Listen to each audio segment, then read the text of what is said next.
Spoilers, spoilers, spoilers. If you haven't seen the film, watch the film, turn this video off now. Now, off. Okay, this book is set 20 years after an apocalypse. The apocalypse is a pandemic. It took a couple of months to express itself, so the organised government actually did try to respond and actually created a safe haven. So it's a pandemic, and it's a very odd pandemic. I'll try not to reveal too much, but I'm just going to focus on the prepping issue. So I like to read parts of the book, so this is the first bit. Her name is Melanie. It means the black girl from an ancient Greek word. But her skin is actually very fair, so she thinks maybe it's not such a good name for her. She likes the name Pandora a lot, but you don't get to choose. Miss Justineau assigns names from a big list. New children get the top name on the boys' list, or the top name on the girls' list, and that, Miss Justineau says, is that. There haven't been any new children in a long while now. Melanie doesn't know why that is. There used to be lots, every week or every couple of weeks, voices in the night. Muttered orders, complaints, the occasional curse, a cell door slamming, and after a while, usually a month or two, a new face in the classroom, a new boy or girl who hadn't even learned to talk yet, but they got it fast. Alright, so fairly ambiguous, what the heck's going on, cells, children, all the rest of it. There's humour in this book which isn't really explicit in the film, and I'm just going to give you an example of that. Melanie knows all the kings and queens of England, and when they reigned, and all the cities of the United Kingdom with their areas and populations and the rivers that run through them, if they have rivers, and their mottos, if they have mottos. She also knows the capitals of Europe and their populations and the years when they were at war with Britain, which most of them were at one time or another. Very true. So there's clues early on that this apocalypse has occurred and it's bad. Who cares? None of this stuff matters anymore. I just gave it to you because all the textbooks we've got are over 30 years old.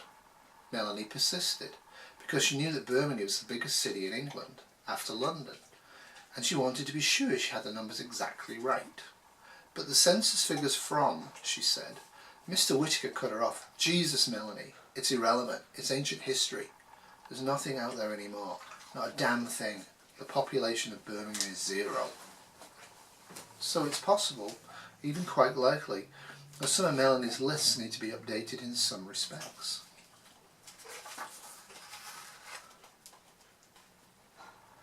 So just talk a bit about criticism generally in terms of literature. Foreshadowing is where in the early part of a book or in the middle part of a book they do a sentence or a line that when you look at the end of the book actually is clearly linked to it. It's called foreshadowing, and this is an example here. And she likes the idea of saving Miss Justineau so much that it becomes her favourite thought.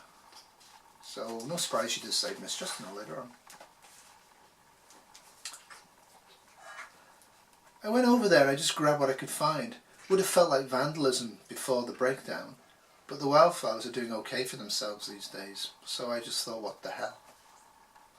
Yeah, so whatever this is, they're referring to it as the breakdown, or what actually has broken down, and that's interesting. So the book reveals slowly but surely what the pandemic is and who's affected by it and how. Subject number 22, whose name was Liam, if you accept the idea of giving these things a name, continues to stare at her, his eyes tracking her movements. It doesn't mean he's alive. Dr. Caldwell takes the view that the moment of death is the moment when the pathogen crosses the blood-brain barrier. What's left, though its heart may beat some 10 or 12 times per minute, and though it speaks and can even be christened with a boy's name or a girl's name, it's not the host, it's the parasite. Yeah, Liam's doing this after she's removed his brain from the skull. Pretty bad. It's no exaggeration to say that our survival as a race might depend on our figuring out why the infection has taken a different course in these children, as opposed to its normal progression over 99.999% of subjects. Our survival, Helen, that's what we're playing for. Some hope of a future, some way out of this mess. So what actually happened? It was so long ago now that Justino had forgotten most of the details. 3 years after the first wave of infections, when the free-falling societies of the developed world hit what they mistakenly thought was bottom. In the United Kingdom, the numbers of infected appeared briefly to have stabilised, and 100 initiatives were discussed. Beacon was going to find the cure, reclaim the cities, and restore a much longed-for status quo. In that strange false dawn, 2 mobile labs were commissioned. They weren't built from scratch, there wasn't time enough for that. Instead they were jury-rigged quickly and elegantly by retrofitting 2 vehicles already owned by the London Natural History Museum. And they go into oblivion, which is kind of fascinating. So, intended to house travelling expeditions, Charles Darwin and Rosalind Franklin, Charles and Rosie, now became huge roving research stations. Each was the length of an articulated truck and almost twice as wide. Each was fitted with the state-of-the-art biology and organic chemistry labs, together with berths for a crew of 6 researchers, 4 guards and 2 drivers. They also benefited from a range of refurbishments approved by the Department of Defence, including the fitting of Caterpillar treads, inch-thick external armour, and both forward and rear-mounted field guns and flamethrowers. The Great Green Hopes, as they were called, were unveiled with as much fanfare as could be mustered. Politicians, hoping to be heroes of the coming human renaissance, made speeches over them and broke champagne bottles off their bows. They were launched into tears and prayers and poems and exordiums. Things quickly fell apart after that. The respite was just a chaos artifact created by powerful forces cancelling each other out. The infection was still spreading and global capitalism was still tearing itself apart, like the 2 giants eating each other in a Dali painting called Autumn Cannibalism. No amount of expertly choreographed PR could prevail, in the end, against Armageddon. It strolled over the barricades and it took its pleasure. Nobody ever saw these hand-picked geniuses again. Yep, we're prepping to keep Armageddon from coming over our barriers, and we probably won't be that successful. So people hold on in bad circumstances, and this is an example here of the interior mind of Dr. Caldwell. If anything, she's the baddie in the book, but she's not as clear-cut in the book as she perhaps should be. In the film, she's extremely one-dimensional evil. She isn't. Caldwell makes a non-committal gesture, purses her lips. She wears lipstick every day, despite its scarcity, and she wears it to good effect, putting up her optimal front to the world. In an age of rust, she comes up stainless steel.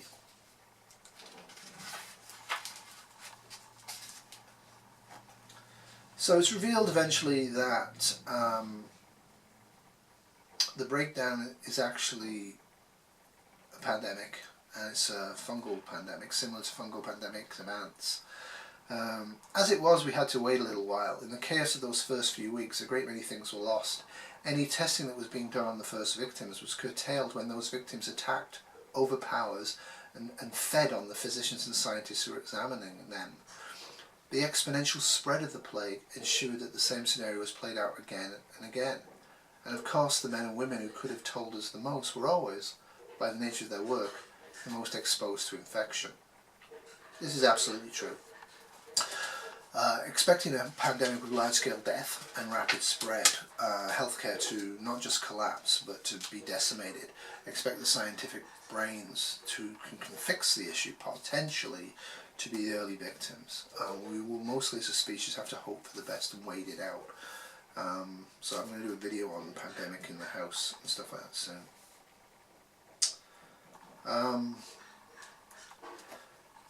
Justino's actually threatened with being shot if she interferes with the research project, which is where they are at Camp H.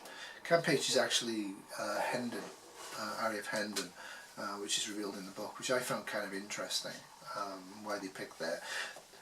What's left of humanity lives in the Beacon Hills, in a fortified area, vastly overcrowded, surrounded by landmines, basically scavenging and living off what they can get from outside, because they're not really producing anything anymore, they're just hanging on, surrounded by massive numbers of literal zombies. When they find children in the cities who don't act like zombies but are zombies, they take some of these children and they tear them apart to try and find out why, looking for a cure.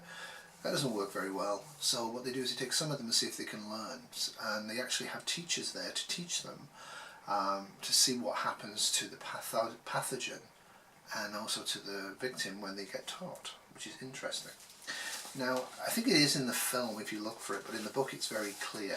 Preppers live in the United Kingdom. Isn't that great? Preppers actually survived this Armageddon because they were prepared, they were stocked up, and they were able to do what needed to be done to keep themselves alive. And a lot of them did decide not to stay with the formal government and retreat to Beacon. Junkers. Survivalist arseholes who refused to come into Beacon when the call went out, preferring to live off the land and take their chances. Most of the junkers stay well away from the cities, like any sane person would. But their raiding parties still tend to see any built-up area for 50 miles around their camp as their own preserve and property. Yep, pretty much true. No matter what the cause be, if you survive and you're armed, you'll see everything near you as yours.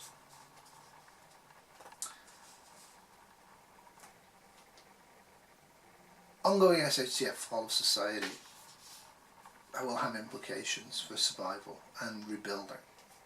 But what makes all the aggravation of grab bagging worthwhile? Grab bagging is taking zombies and zombie children to use them for experimental purposes, but it's also a term they use to take stuff from the cities that's been abandoned. Worthwhile is the stuff that's been sitting around in all those homes and all those offices waiting to be taken. Old tech, computers and machine tools and comms hardware that hasn't been touched since the breakdown. Stuff you can't even make anymore. They've got people back at Beacon, tech people, who know exactly how this stuff works. But the knowledge isn't any good without the infrastructure. It's like there used to be a whole factory for every friggin' circuit board and every friggin' piece of plastic. And the people who used to work in those factories are the ones who right now are so eager to chew their way through your Kevlar to the tender parts underneath. So that old stuff is literally priceless. So if you get the chance, hoard and store even more aggressively and grit down. If we don't rebuild society, our society doesn't restart, that stuff will literally be priceless within a few years. Now, lots of interesting points in here about prepping, as I said. And also, I like the zombie aspect, because the zombie is a character and the zombie has thoughts. She's always been a good girl, but she ate pieces of two men, and very probably killed them both, killed them with her teeth. She was hungry, and they were her bread. So what is she now? And that's the kind of the question of the book. The book is what is zombie now, but it also is what is humanity now, and that's interesting. So, caching. Caching is used very much in this book. When they have to flee Camp H, because the junkers use zombies to overwhelm them to grab their stuff, because they see it as theirs and they do that.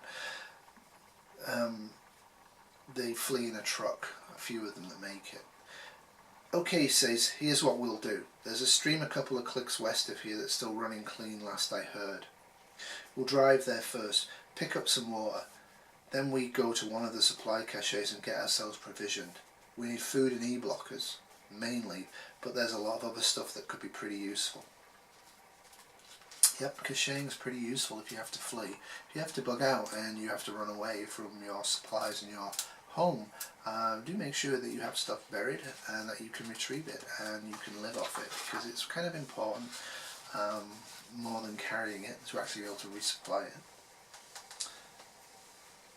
They're looking for one of the supply caches they set up when they first took over the base, intended to provision a retreat to Beacon in the event of an emergency like the one that just happened.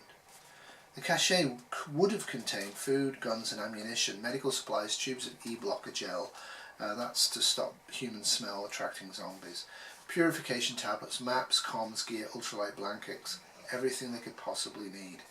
But it's academic now, because there's just a hole in the ground where the cache should be. Junkers found it, or someone else has. So yeah, that's one of the arguments against cacheing, is that it takes time, effort and thought, and some of the stuff will be dug up.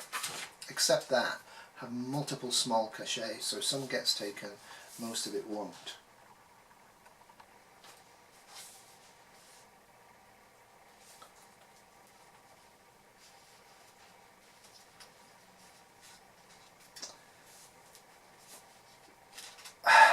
Human relationships in the book change over time, which is great, because that's what would happen in reality. But it also gives some insights into what post-breakdown life was like. The key that let them out was always the same: bootleg vodka, made in a still that his father and older brother had set up in a shed behind an abandoned house about 100 yards from where they lived. The provisional government in Beacon was officially against unlicensed alcohol, but unofficially they didn't really care so long as you stayed inside your own home when you were shit-faced and you only beat up your own people. Yep. Alcohol was a form of control and of release. Religion is also tangentially mentioned in this very, very briefly. The sense that I get is that none of these people really are religious anymore. They're in a church during their fleeing, trying to get back to Beacon from Hendon. Above the altar in green spray paint the words, "He's not listening, morons." Parks takes that as a given. He's never prayed in his life. Would religion survive an apocalyptic fall for the survivors? Interesting thought. What do you guys think? Like I say, I'm fairly on the atheist side of the spectrum, so I don't really have a thought process on that. I suspect that's not true. I think people will still attack people who have religious belief because they have something they don't have, and I think that's what they're showing here. I don't think you need to do that. There's also lots of military tactics in this. He just tells Gallagher not to talk in a threat situation. Hand signals are every bit as good, and a damn sight safer. So that's something you should be thinking about. There are aspects of military prepping that we should all take on board. So I'm going to have a little break, and I'll come back for part 2, because I've just got some food. Au revoir.